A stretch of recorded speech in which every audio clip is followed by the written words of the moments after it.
this is Michael with Asymmetrical Preparedness. This video is about the use of micro-terrain and terrain features in a tactical environment. You can see I'm super tactical today in my red and black flannel.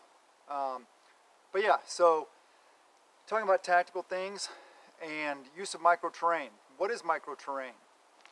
Micro-terrain are things like here.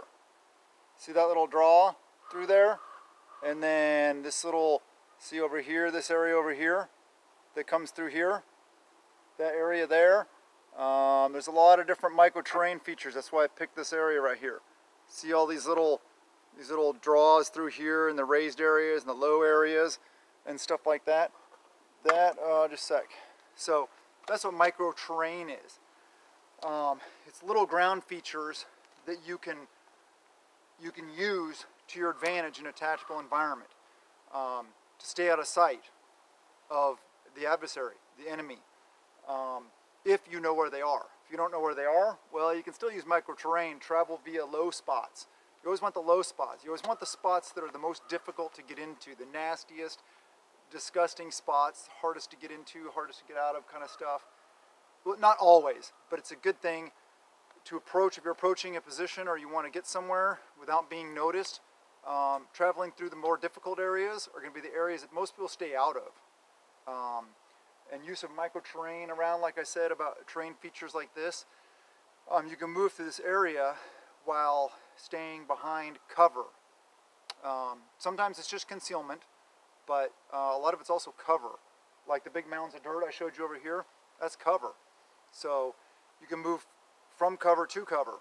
Even if you can't follow the micro-terrain the entire way, say it ends and you need to move to the next one. Okay, move quickly.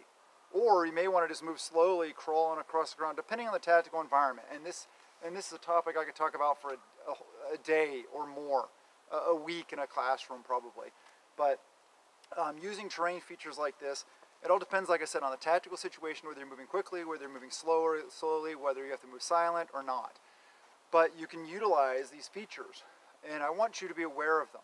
Whenever you're out the next time, anywhere, even in, maybe not in a town, but even so, maybe in town, at parks, any kind of areas where there's wooded, where there's bushes, where there's other stuff like that, where you may be able to move through and patrol.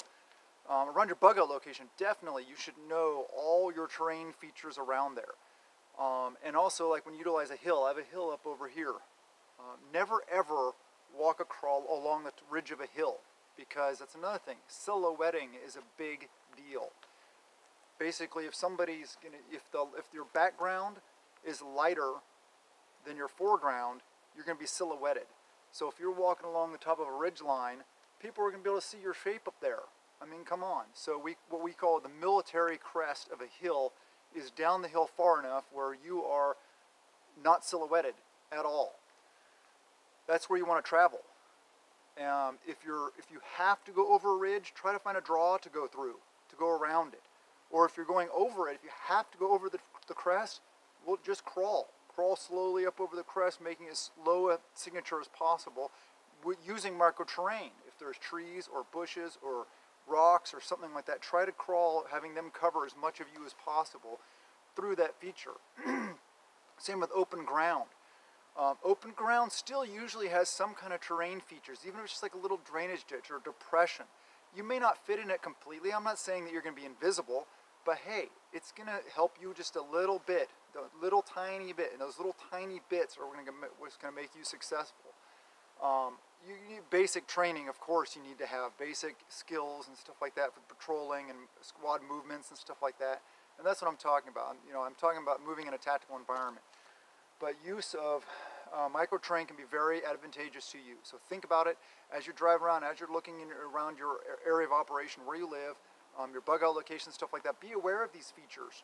Think about, what if something happened right now? What would I do? Where would I go? How could I get off the road? How could I move through it? How could I get home?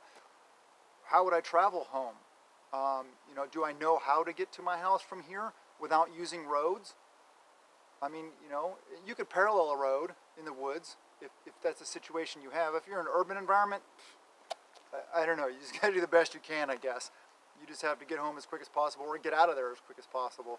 I can't really speak to that because, I'm not in an urban environment. In urban combative situation, urban warfare is, man, it's challenging. It's very difficult. So this is just an encouragement for you guys to think about things like micro terrain. Even use of like this railroad track along here. You know, you could crawl, here let me see my fingers, you can crawl along here, along the other side and use the railroad tie as some kind of micro terrain. It's a micro feature that may hide you just enough where you're not noticed. That enables you to be successful in your mission, whatever it is you're doing. It's one of those things that a lot of people don't talk about. Nobody ever talks about micro terrain features. I hardly ever hear it, except for in a military environment, and even then only in certain areas of the military environment. So I hope you guys like this. Here, I'll kind of show you this hill. So like I'm standing flat and level, so you can see the hill goes up there. And see, I don't know if you can see the tree line right here. See if there's the tree, there's the crest of the hill. So see all the light through the trees there? If you were standing up there, even in the wooded environment, I'd be able to see somebody much more effectively up there. So that's what I'm talking about. Staying out of view. Don't be silhouetted. Make sure that if you're gonna have light and dark situations, make sure your foreground is lighter than your background. Like at nighttime, if it's dark behind you and you're approaching like a camp and it's lit up from the campsite and you're worried about the light coming on you, that's nowhere near as important to worry about than as what's behind you. Like the people in the camp. The people in the camp, their background is light. Yours is dark. So you're going to be able to see them. You know how, if you've ever been camping, you know this. You're going to see them like, pick them out like, I mean, it's going to be super easy to see them and what they're doing and everything, their locations and stuff. So watch out for silhouetting. It's very important. Use micro terrain. And if you don't have the opportunity to train tactically with a group of guys or people, then just do, I don't know, find some people. Go to, three gun matches. Every once in a while they have 2 gun matches, tactical matches, shooting ranges, gun stores. Talk with gun people. See if, and maybe they're not even preppers, but maybe they go out and do something like that every once in a while. Tactical, or like USPSA, the practical pistol courses and stuff.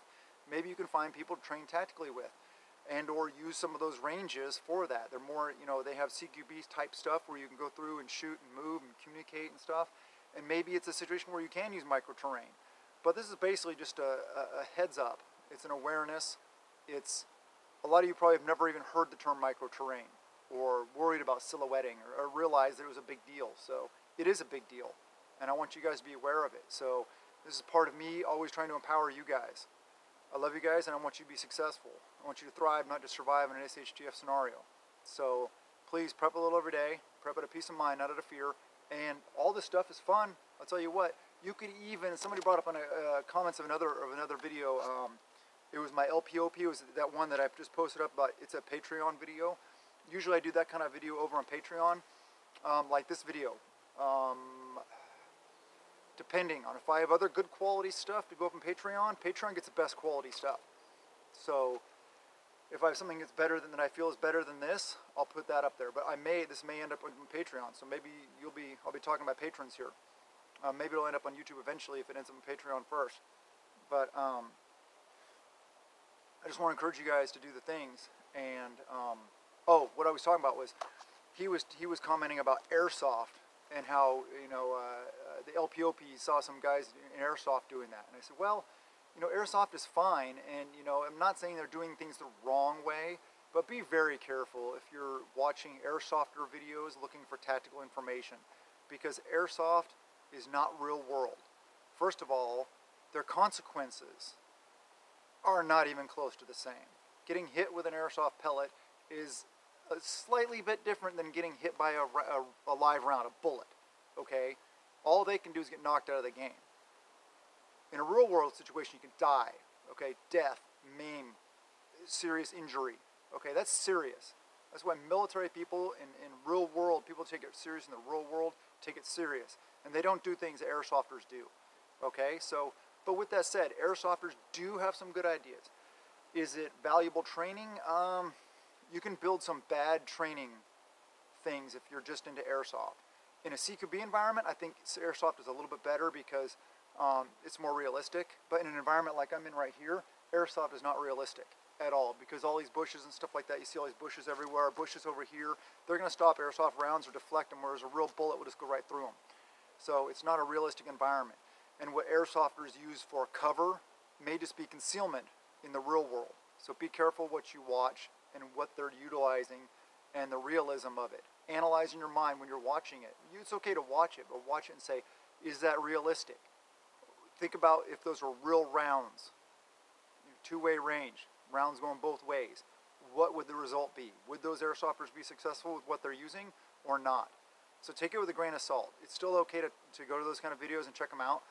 And maybe learn some things, maybe pick up some good ideas, but beware. So I love you guys. Please like, please subscribe, comment below, and share the videos. Get the word out. Team AP is rocking along and we're doing great things. So I love you guys, and blessings to you and yours.